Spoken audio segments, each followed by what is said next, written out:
Welcome to the Synthetic Media Podcast. I'm your host, Henrik de Cure. Join me for interviews and thoughts on the ever-expanding topic of synthetic media. You can find my book on synthetic media on Amazon. Subscribe to this podcast for free. Follow us on syntheticmediapodcast.com and enjoy today's episode.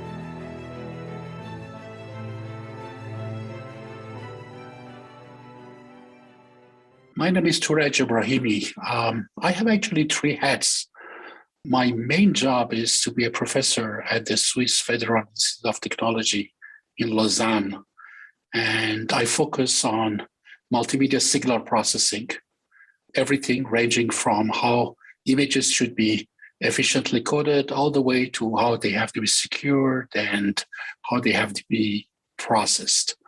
But I have two other hats. One of my hats is I'm a founder and executive chairman of a company that uses artificial intelligence for what we call computational video, basically use AI to make computers understand better their surroundings. And last but not least, I'm the chairman of the JPEG Standardization Committee, which has brought us the ability to take pictures and share them around the world. Raj, how are you involved with synthetic media? Well, my job, as I said, is to work on multimedia contents. And these contents, for a large part until recently, were coming from sensors like cameras that take really the real physical world environment and turn them into digital. But in the last 50 years or so, computers have been helping to synthesize, even sometimes create content that is very photorealistic, but it's not actually coming from the real world and real sensors that are looking at these real worlds. That's where I got involved in synthetic media. Touradj, what are the biggest challenges and successes you've seen with synthetic media? Probably, if we look at the recent years, the advent of artificial intelligence and its application into all sorts of media content has resulted in things you could even call revolutions. And in terms of synthetic media, artificial intelligence have been really instrumental in the last few years. If I give you an example, in the last 40, 30 years, if you wanted to create synthetic content for, let's say, special effects in a movie, you had to really talk to a specialist who had experience through years and years of training. And also this person had to have access to extremely costly and expensive infrastructure. Artificial intelligence is really turning all these things upside down. Now, a lot of things can be simply delegated to machines that learn and they can do things that we want better than we can do it. Even specialists can do it. And they come at very low cost because of the economy of scale, because you can get access to open source, and these open source can run on, I would say, even off-shelf computers. Now, in terms of concrete example, maybe deepfake is a very, very good example. Deepfake is a very hot topic nowadays. And we are actually even scratching just the surface. In the last 3-4 years, deepfakes have evolved from something that was just a curiosity and not really very realistic to something that today is very close to being undistinguishable from genuine, authentic content. And as I said, this is really only scratching the surface, because as time goes, in the next few years, it is not impossible to think of almost the majority of content that being consumed by humans being of the synthetic, fully or partially synthetic origin, thanks to this revolution, as opposed to just coming directly from a camera or a sensor that is looking in the real environment. Now, this brings us, of course, a lot of challenges also at the same time. In English, we say seeing is believing. We don't say hearing is believing. We don't say reading is believing. So as humans, we have been wired somehow to believe what we see. Now, if you can synthesize everything by a computer, you can basically create any content you want, even content that people might think is coming from a camera. And this opens the door to a lot of fantastic things like creating new ways of entertainment, creating new ways of interaction between computers and humans. But at the same time, it can create also, and we are seeing that, a lot of less positive impacts. People can make real persons say or look in a way that they never did. We can invade their integrity. We can also hurt their reputation. And this is probably the biggest challenge that we are facing in the next coming years regarding synthetic media, because synthetic content is going to become more and more realistic, and there will be more and more of it. They will be created by more and more people in a very, very easy way. And that we don't really know what is real and what is fake. And that's a very fundamental question to which we have to answer. Touradj, what advice would you like to share with people working on synthetic media? I would say think about the long term rather than short term.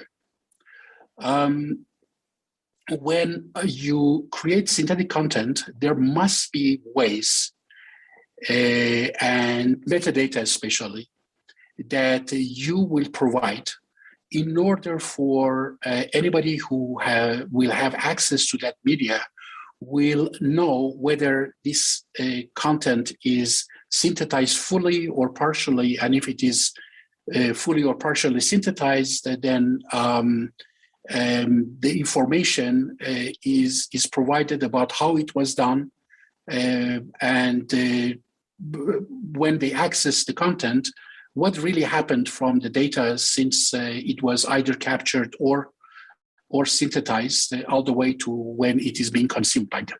This doesn't mean necessarily there is anything wrong with having content that is partially or completely synthetic. It's just a question of informing people, and then people decide whether, based on the context, this is good or bad for their case or the time and context in which they are. Touradj, where can we learn more about synthetic media and your work on the subject? Well, as I said, there is a need now to develop technologies and solutions and especially standards in order to facilitate the information about the nature of synthetic media. Now, you can do that in many, many ways, different ways. The way that these days people are emphasizing on is to use the same computers that create synthetic media to also detect whether there is anything synthetic in the media. It's really creating expert systems that can really, even if there is nothing in terms of metadata available, you can know, and the machine can tell you with some level of probability whether something that is being consumed is synthesized or not, fully or partially. This is referred to synthetic media detection, or in the case of deepfakes, deepfake detection. But as I said, as time goes, the quality and the veracity, the perception of these deepfakes and the synthetic media are becoming more and more difficult to distinguish between something that is genuinely coming from a sensor and something that is completely synthesized by, or partially synthesized by computers. So probably this will be a short-term solution, and sooner or later, not only even experts won't be able to see if they watch a content, a video, an image, or even hear an audio or a speech. They won't be able to really distinguish whether it is synthetic or not, except maybe for the context. Because if somebody says something you don't believe in, that they can say that, of course, that's another way to do that. So we need other solutions. And in midterm and longer term, 3 to 5 years and beyond, we need to really have a standard that from the moment the content is created or captured will leave a trace in terms of metadata in a secure way embedded into this type of media that will say what happened to it. If you take a picture, it will say, oh, this picture was taken from a camera and this or that type of setup. And then if somebody goes and enhances it because this happens, denoises it because this happens, the information is provided. If somebody goes and changes its contrast because the picture was too dark and needed to be brighter, or the colors were not very good and they had to be corrected, all this information is given. And at some point, and this happens also, one can think about, oh, there was a person on the back, maybe we want to remove that person because the focus of attention and the interest of another person. So you start even changing then semantically the content. All this information should be embedded in a standardized way, in a secure and reliable way, so that, as I said, anybody who will access the content will be able, if they want so, to know what was the journey of the content until they reach them. That is referred to in the jargon of experts as provenance information. And we really need a standard for provenance for all sorts of media, speech, audio, video, even 3D objects, and anything you can think about, even documents. When you take a picture with your camera, a lot of things happens to that picture. The sensor doesn't actually have all the pixels, so it has to guess some of the missing pixels. Yep. Then there is always noise, so you have to denoise it. By denoising, sometimes you remove information that might be useful. Yes. You sometimes resize it because the sensor is not large enough. Then you have to again guess the missing pixels. So there is a lot of things that happens to the content even today when you take pictures. So regardless whether it is completely synthetic or not, you synthesize some of it, some of the pixels in that picture. Adobe very recently actually has been working together with the JPEG committee, but also in the context of something they call C2PA, on bringing technologies to track provenance. And in fact, very recently, Adobe Photoshop has plugins for that, which means that you could, when you bring in and import the picture into the Adobe Photoshop, or if you create really from scratch, because you're an artist, you created synthetic media through Photoshop, you can actually start putting the metadata that I told you embedded in it. And in fact, they use a number of technologies that either are industry standards according to C2PA, or some of the metadata according to what the JPEG Standardization Committee is doing. So these are the first steps, and Adobe in the world of imaging, of course, has been always a pioneer. And here also they are showing that they are at the edge of the development in this direction of the provenance.